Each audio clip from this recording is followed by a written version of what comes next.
Hi, everybody. Welcome to the G. Louise book series. I'm KRISTINA. This is where we read books, talk about books. No special effects going on here. No theme music. None of that fancy, spanchy stuff going on here. We're just low tech. Just reading and talking. That's it. We just read the books and talk about the books. And I have a fantasy. It's total fantasy. But I'm counting on you, the general public, to don't step on my computer, to help me out. I want a Christmas miracle. I would like 1,000 subscribers by Christmas. That's about 45 days, maybe less, 30 something days. It's could use a miracle. It's up to you. You're the only ones that can do it. I can't do it. 400 plus videos, and I've got 130 plus subscribers. Thank you very much. I appreciate it. I need 900 more. So this is Flashback. This is the D. Louise book series, and I'm Christina, KRISTINA. If I didn't do that already, sometimes I forget. So it's Flashback Monday. This is where we talk about everything that I was reading in 2008. This is my book Bible. Before there was Goodreads, before there were any of those big websites, there was this magazine. And this magazine did over 200 plus reviews a month. You don't see any magazine today, book page, or the New York Reviews, or Mystery Scene, or any of them going to any of the scope that this magazine did. Okay. So here we are, and April 2008. We started with 2007, so please check those out. And I didn't see that. All right, just a second. So you will not have anybody doing 250 reviews a month today. And they covered all genres, and we will get to that. I used to have these. I don't have them anymore. Karen KASKIE, How to Propose to a Prince. I'm a series person. I like to read series, as you can tell. Casanova, don't hang up on me. I also used to have CHRISTINA SKYE. I don't anymore. From the misty highlands to haunting towers of rose-covered English abbey, feel the strings of forgotten passion and dangerous magic. Join the brooding abbey ghosts in 2 classic paranormal thrillers, rich with love stolen and a shadow's past. DRACOTT Eternal.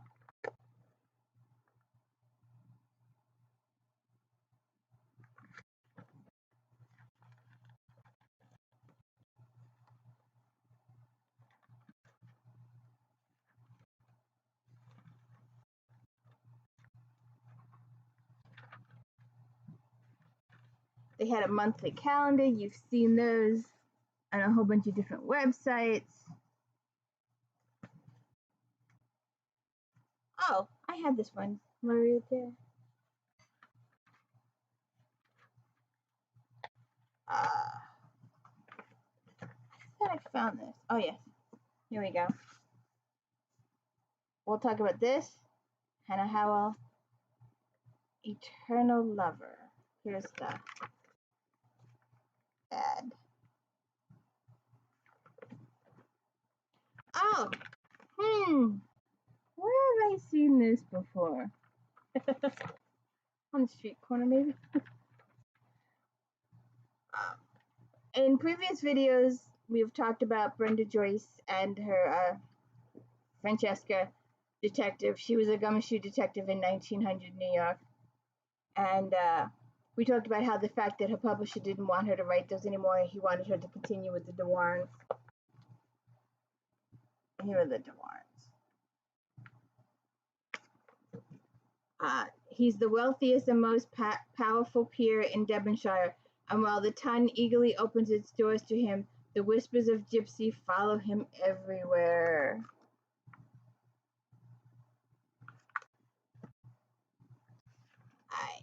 Now, I used to have her books. I don't anymore. I should not have given these up, but I did. LA Banks. I did a review on these several months ago. Please check that out. Famous for the Vampire Huntress. That's what I had, the Vampire Huntress series. She was also had another pseudonym, Leslie Easdale. Will be turning the werewolf mythos on its ear with her new Crimson Moon series, launching this month from St. Martin's Press. Book 1, Bad Blood, centers on werewolf Sasha Trudeau, who's on the mission of her life to eradicate her own four-legged kind. You'll have to check that out. I looked for Michelle Rowan's, and I didn't have.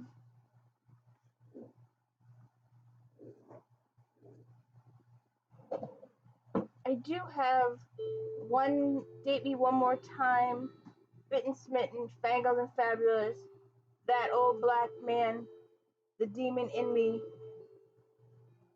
Those are the ones I have of hers. But I didn't have this one, for The Lady and the Vamp. My co-host abandoned me. For The Lady and the Vamp, I originally planned to write a spin-off series with a secondary character from the series. When I mentioned this to my editor, she enthusiastically asked, "Oh, is it going to be Quinn?" I thought that might be interesting. Then came the reader emails. Is Quinn going to get his own book? So I pondered, but not for long. Of course, Quinn should have his own book. I put the poor guy through so much that he definitely deserved his own happy ending. So I'll have to check that out. So.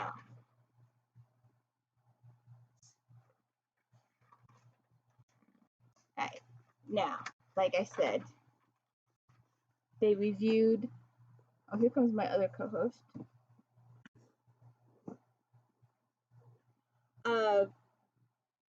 250 books a month. So, Brenda Joyce, we had just talked about this on the previous page, the De Warrens. Ariel got 4.5 stars. Ariel De Warren is a radical thinker whose unconventional attitudes place her outside the world of the proper young ladies.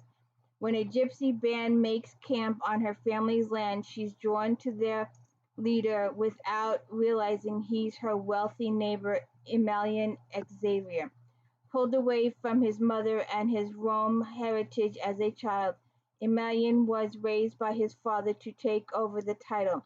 He cares little for what the Tun thinks of him, yearning to roam free. When he spies Ariel on the fringe of the camp, he sees her as the target of his hatred against those who killed his mother.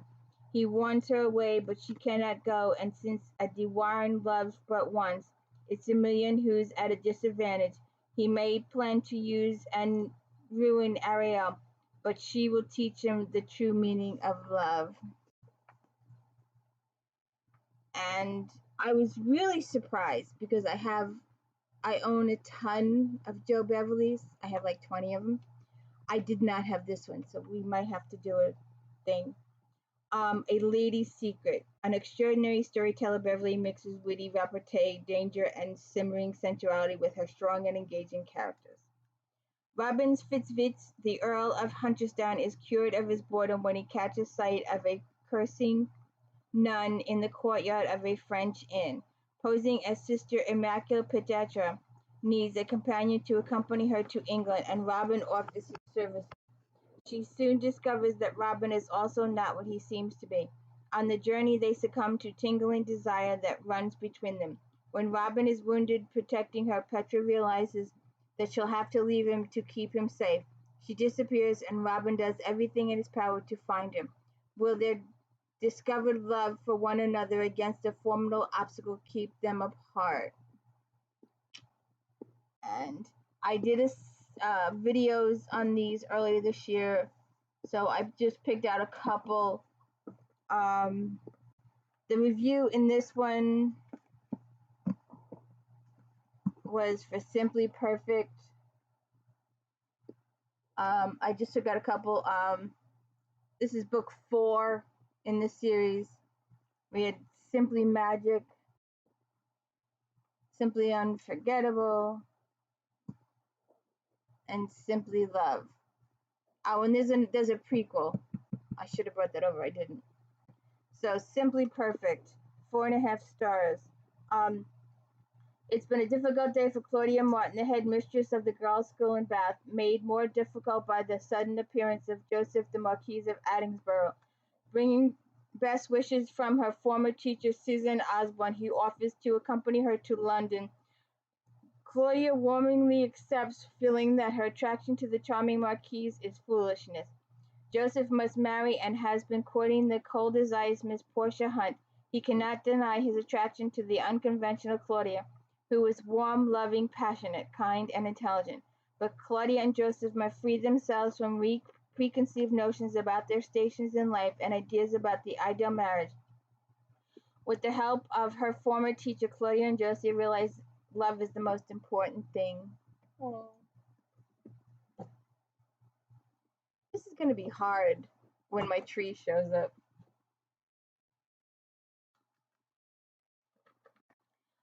I used to have these. Here we go. Jane Feather, to wed a wicked prince. 4.5 stars. Enjoying the social life in London, Lady Liva Lacey can't help wonder why Alexandra Parko has singled her out. She finds the handsome half-English, half-Russian prince charming, though autocratic and very determined in the pursuit of her. When he proposes, she accepts, but only after much thought. And we've already talked about these. I showed these last month. Celeste Bradley. Desperately seeking a duke, the duke next door, and the duke most wanted. I'm a series person, so I bought all 3 and read all 3. I'm a serious person. It's what I do.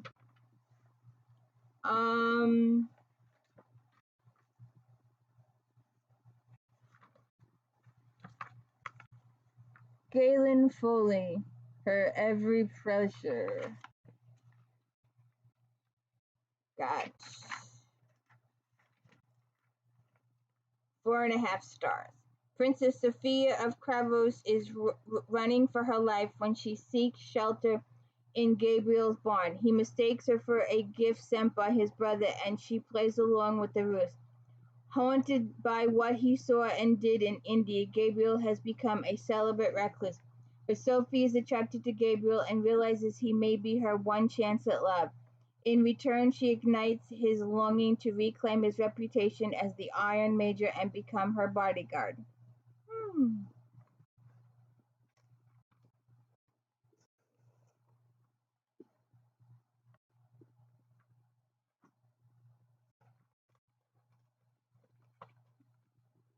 Sylvia Day, Don't Tempt Me.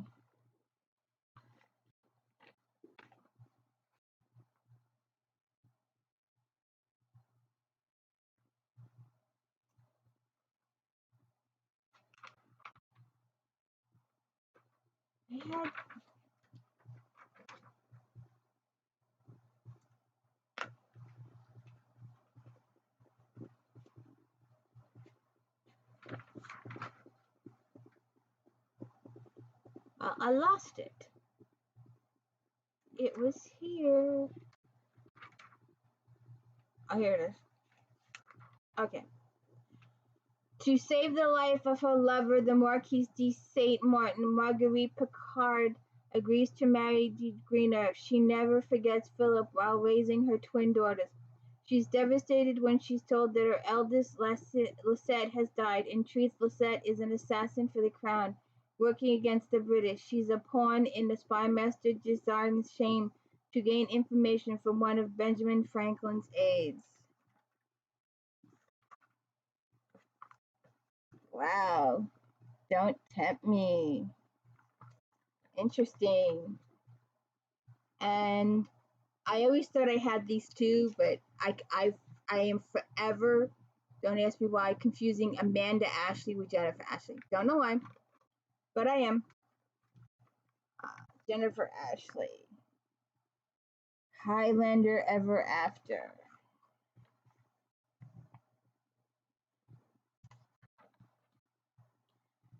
After his brother's death on battlefield, a guilt-ridden Egan MacDonald wanders the globe instead of returning home. He ends up in Nirvana, where he's befriended by the royal family, and the young Princess Zara falls in love with him. Years later, when her life is in danger, Zara's father sends her to Egan in Scotland. Her ship is wrecked in a storm, and Egan searches for her. In his mind, he hears her calling to him, and he finds her clinging to a rock. Hero.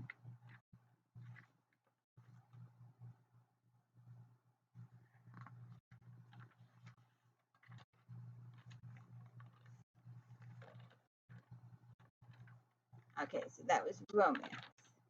Then we have mainstream fiction. And look at all these books they reviewed. All these.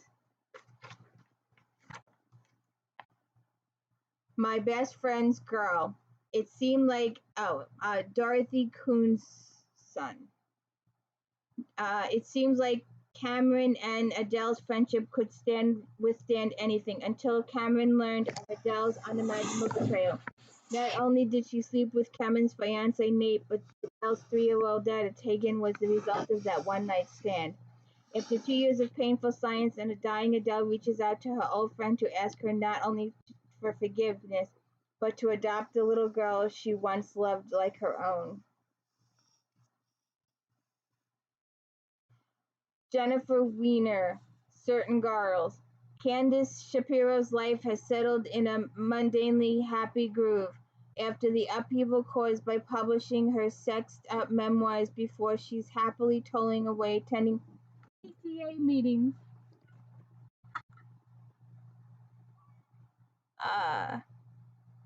And hoovering over her beloved daughter Joy. Joy's less than into the hoovering, wearing her hearing aids in class and pretty much doing anything her mother, especially once she reads K9's book. Her disdain reaches epic levels as she tries to find out the truth about her birth and her mom. I don't want to be on TV. Go on.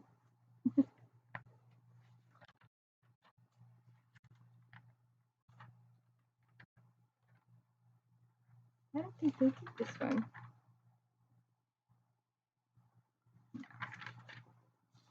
So they did all the mainstream fictions. Then they did inspirational. How many books, magazines out there do inspirationals besides Goodreads? At Mending at the Edge, Jane Kirkpatrick. Oh, no, this is what I did. Death, Deceit, and Smooth Jazz, Claudia MAIR Burney. Forensic psychologist Amanda Bell Brown is thrust into a mystery that will threaten her closest relationships when the love of her life, Jazz Brown, arrives at her apartment bleeding. A few minutes later, Amanda is summoned to a crime scene where Jazz's ex-wife has been murdered. When Jazz is arrested for the crime, Amanda must find a way to prove him innocent. Even as she questions how well she really knows him, to what lengths will Amanda go to keep herself from seeing the truth?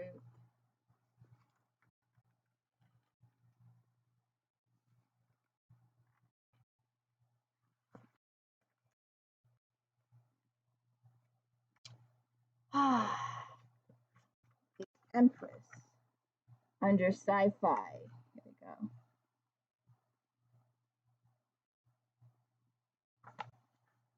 Born to Have Stars. Hellcat is born in a place where women have no value except to bear sons.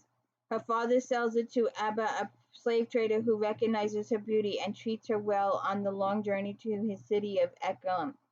Hecate grows to love him, but Abijah plans to sell her as a concubine. When Hecate finds out, she runs away and scars her face so man will never be able to use her beauty to sell her again. Alright.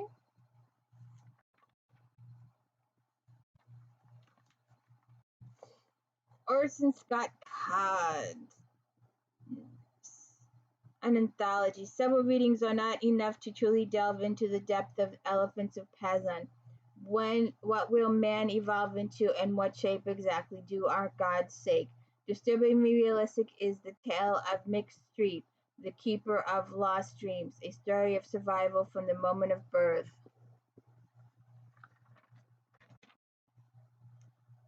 I should have wrote down my list, but I didn't.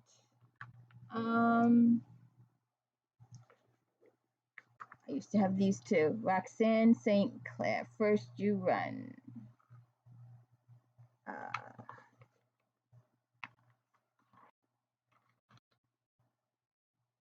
Aussie bullet catcher Adrian Fletcher agrees to do a favor for a mate and help him track down black market adopted babies from 30 years ago. Ex-bullet catcher Jack Culver believes in the innocence of Eileen Stafford, who is dying from leukemia in prison. Her only hope is a bone marrow transplant from her biological daughter.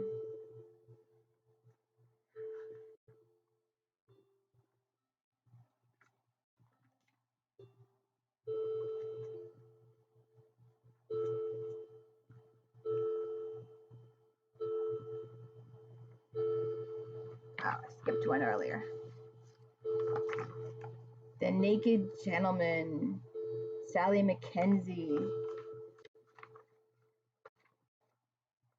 Practical John Parker Rath isn't a man to get caught in a scandal. His interest in horticulture keeps him far from London until his mother compels him to attend this season.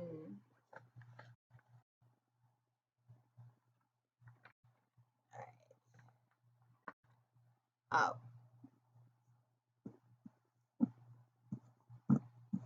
Pamela,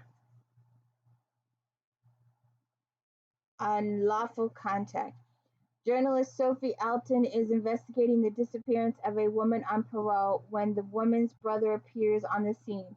It turns out that he's a man Sophie hasn't crossed paths with since high school, a man she once spent a night of intense, unexpressed passion with and never ever forgot. Mark Hunter is a convicted felon, knows he needs Sophie's help to save his kid sister and her baby. The obvious problem is that he's behind bars and unable to locate the bad egg in the justice system who's keeping him from getting at the truth.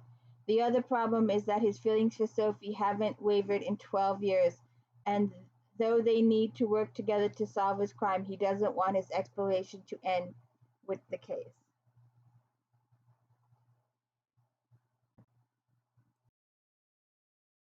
Now we do mysteries, suspense. Andrea Kane, Twisted. Former FBI agent Sloane Burbank is determined to regain the use of her knife-damaged hand in order to return to work. In the meantime, she's a consultant, and her newest case involves a long-missing childhood friend. Penny Truman disappeared a year ago without a trace, and the agent in charge of the now cold case is Derek Parker, Sloane's ex-lover. As Sloane pores over the clues, she discovers a disturbing fact: Penny is not the only woman to have disappeared.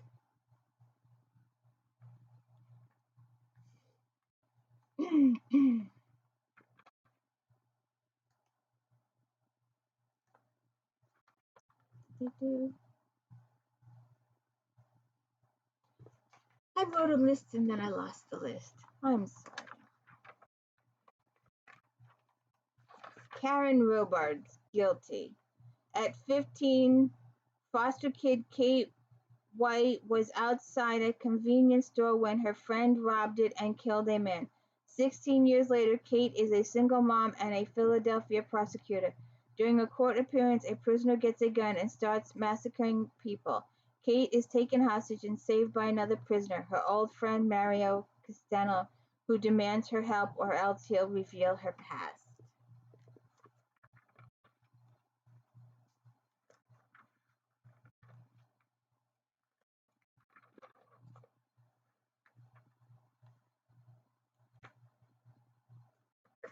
Temporary romance.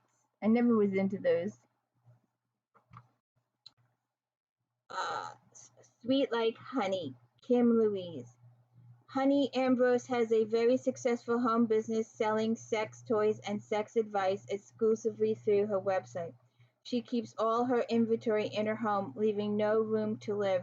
Concerned that her clutter is a mask for and contributing to her constant need for attention, her brother Rax asked one of his friends to help her organize her home as a surprise gift.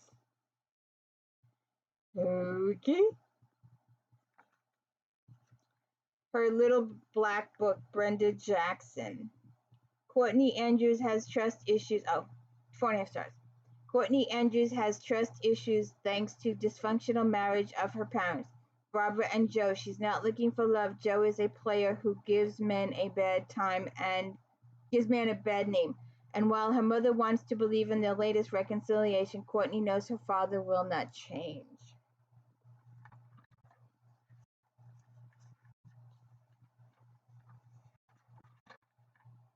Hot and Bothered, Diane Castile.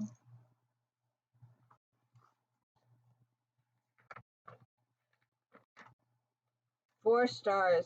Charlotte Deshawn and Griffin Parrish III have been flirting with each other for years. When he hires her to find a long-lost baby with whom he now shares an inheritance, their relationship escalates.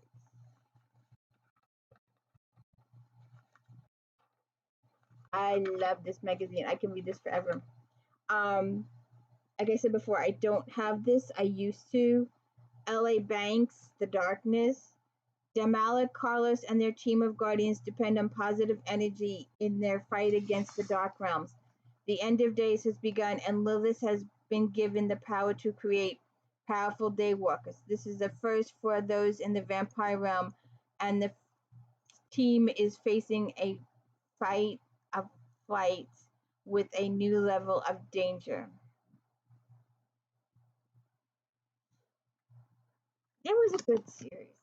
Alright, so now we get to the paranormals, my section. Alright, Lara Adrian, Midnight Raising. Tabloid journal, oh, 4.5 stars. Tabloid journalist Dylan Alexander gets the scoop of her life when she stumbles upon a cave containing a crypt with strange markings. Inside the cave is a mystical and mental damaged breed warrior, Rio. When Dylan escapes with photos, Rio must track her down to eliminate the evidence. But once he gets in range of Dylan, he realizes that she's a potential breed mate. Having been betrayed before, Rio isn't looking for love, but their attraction is intense. Since learning that an ancient evil has resurrected, the breed order has been doing damage control, but is Dylan's gift for seeing ghosts and gives the warriors their first horrifying clue into what plans of a fiendish madman. Smokey? Smokey! She's gonna go kill him. That's another run! Smoke! Smoke! Smoke! I don't know why. Alright. If you'll excuse me a second. Okay. So we cleared that up. I don't know why, like I was saying before. We have a boy. We had 2 boys, but we lost him recently. If you saw all those videos, I was crying through all those videos.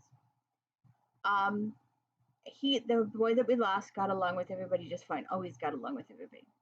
This other boy, I don't know what it is, but he's always been scared stiff of females. Since the day he was born, he's been scared stiff of females. Well, we adopted him when he was 2, so who knows what happened before then. So every female that we've ever had has taken great pleasure in beating the F out of him.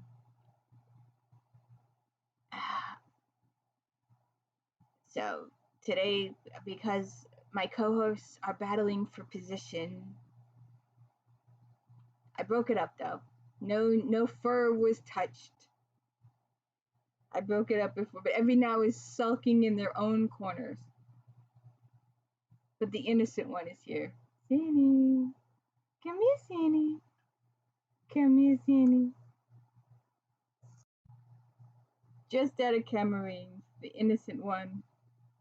the always innocent one. So where was I? Oh, we did Midnight Rising, right? Yeah.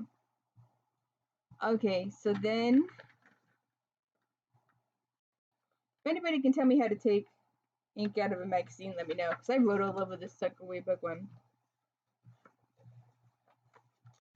Emma Holly's Demon Fire. I actually found that one.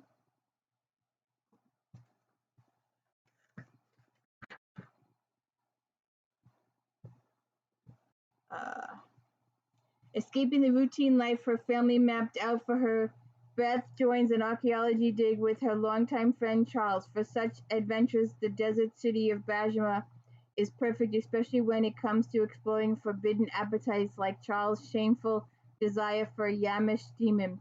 As he and Beth are about to learn, some Yama finds human equally irresistible.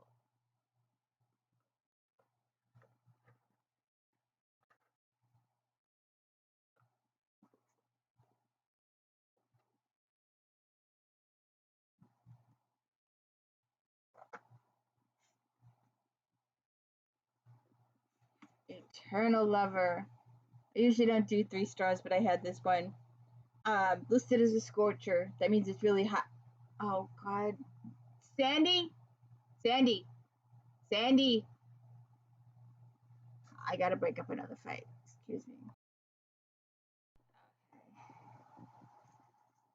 It's Hannah Howell, Lindsay Sands, Jackie Kessler, and Rish Hamid were my 3 authors. So, in 1435 Scotland, Sophie Hay comes to Alpha McCarty in the hopes of breaking a curse in Howell's The Yearning. Kessler's A Hell of a Time has succubus turned human Jezebel romantic weekend at a cabin in the woods turning into a battle with nature. Sent to Los Angeles for a tribunal jury, demon-style, Georgie is the only one who really interested in the truth in Mead's City of Demons. Bitten by Sands has teacher Emily rescued from a shipwreck and interred on an island where her rescuer is a real animal. Oh, it's got it.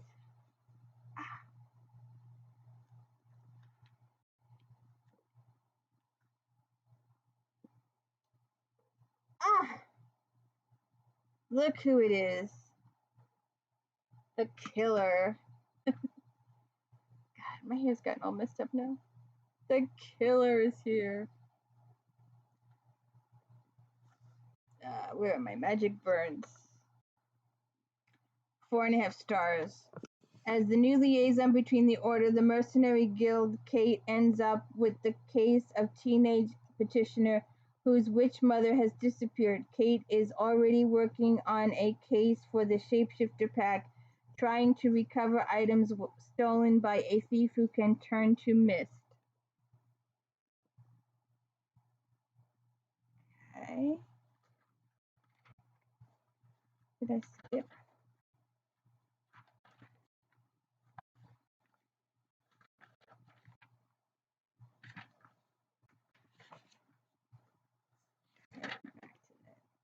Karen Chance, Embrace the Night. Casey Palmer's new job as chief clairvoyant means the world's supernatural powers are after her. Complicating matters further is the double gets the ties Casey to sexy vampire Missa. If Casey can't undo the G's, it may destroy them both. Finding the Codex Merlin may be their only hope. In her gas quest, Casey has an unlikely oily ally in the mysterious Pritkin. Despite his apparent help, Casey suspects the Pritkin will cooperate only as long as it suits his own agenda. Oh. I wonder if I have that.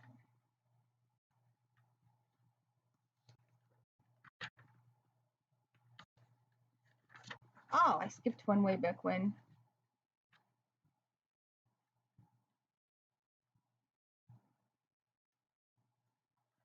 Nicole Jordan to seduce a bride. Lily Loring has sworn off marriage even though her sisters fell into marriage trap. She vows she won't, but then Heath Griffin, Lord Claiborne, falls in love with her to escape his hot pursuit, Lily hides out in a boarding house run by a pair of retired courtesans who pay her to teach proper behavior to members of the Demonton.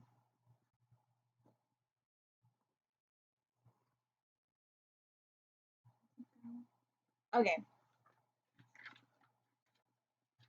So I think that's it.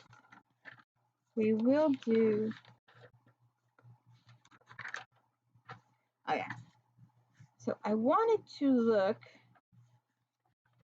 at one more story.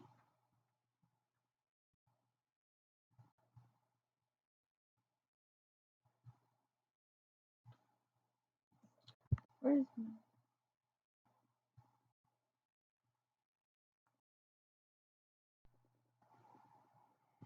Okay, last one. I wanted to do this one real quick.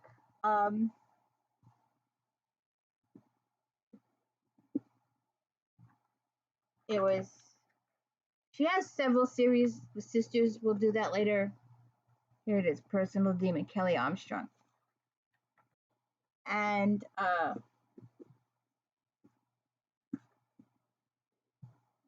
thought I would show these. There's quite a few in the series. I'd have to go through it to figure out if I have them all or not. I don't know.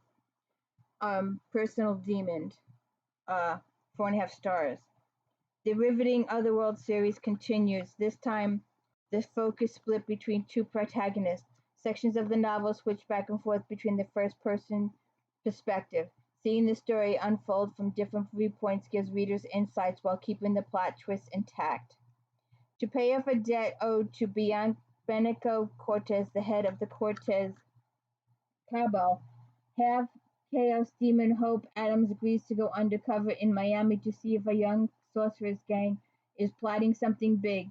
Hope gains acceptance in the gangs easily, but from there things get complicated. Something big may be about to go down, but who or what is behind it? For Hope, her innate need for chaos and could place her right in the line of a special line of fire. Okay. I just said I'd mention this one. And then Spellbound. Savannah Levine has grown up to become a paranormal investigating knockout. As a witch endowed with an array of spells, she is forced to reckon with, but in her last case, innocent lives were lost and family was torn apart. To put right the mess she helped create, she swears she would give anything, even her own powers. Little does she know that someone or something has taken her up on that.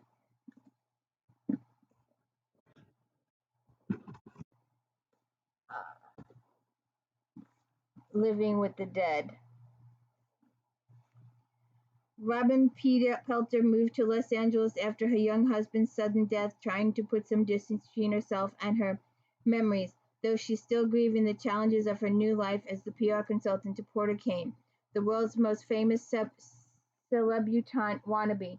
Can sometimes be amusing, even distracting, but when her client is gunned down in the back room of a nightclub, Robin is suddenly on the run as the prime suspect in the murder. No humans involved. I think that's the first one. In her acclaimed Woman of the Otherworld series, best-selling author Kelly Armstrong creates a present day in which humans unwittingly coexist with the supernatural beings.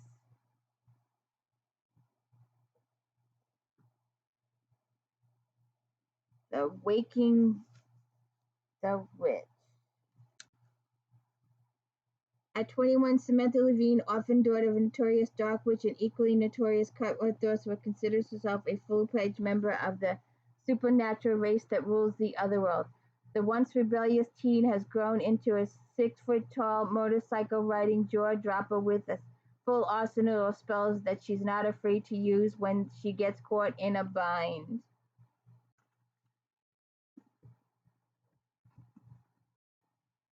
There was men, too.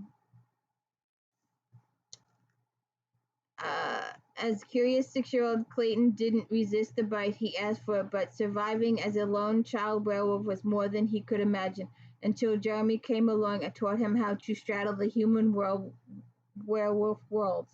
gave him a home, and introduced him to the pack.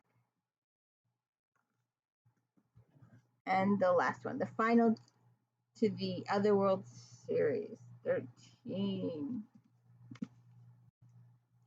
It's been more than 10 years, a dozen installments, and 100,000s of copies of since Kelly Armstrong introduced readers to the all too real denizens of the Otherworld, wolves, necromancers, vampires, and other half-demons. A war is brewing. The first battle has been waged, and Savannah Levine, a young witch of remarkable power and dangerous pedigree, is left standing, albeit battered and bruised. She has rescued her half-brother from supernatural medical testing, but he's fighting to stay alive. So check it out. So, like I said, this is my favorite magazine in the whole wide world. It will always be my favorite magazine in the whole wide world. And so please hit the like and subscribe. Like I said, I've got a Christmas miracle. I'm sorry if my children misbehaved. She's eyeing him again. Smokey, she's eyeing him. Leave him alone. We're no beating the boys today.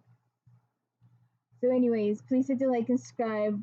I hope you enjoyed this little chit chat. Thank you.